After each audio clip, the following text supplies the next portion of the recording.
Architecture is like, if you are an architect, you have the chance to put a three-dimensional piece of art in the world that's not only pretty, but it's functional. I really want to be able to influence people in a positive way. Like if I'm an architect, then the buildings that I make are open to the public. I like using my hands. I'm okay at drawing, but when it comes to putting things into structure and 3D modeling, it's my favorite. Students in embARC do two programs, one in the morning and one in the afternoon. The morning program is really about design, how their communities come together, how the built environment works, and how they can intervene to redesign or think about redesigning their own communities.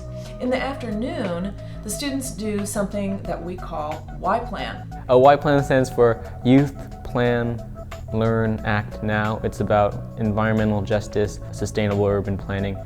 This summer I am leading the students through a series of design exercises as they explore architecture and urban design.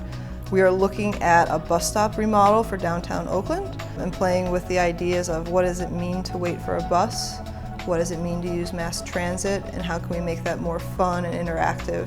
Ensuring that students are learning outside the classroom in the real world and having real-world practices. One of the things that we do in embARC is expose students to what we call design thinking.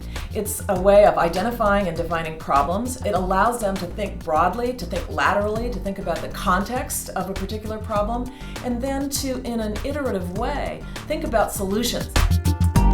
It's really inspiring to be around a group of youthful, enthusiastic students that are interested in tackling bigger issues of climate change, but then also interested in just exploring the what if of what our world could be.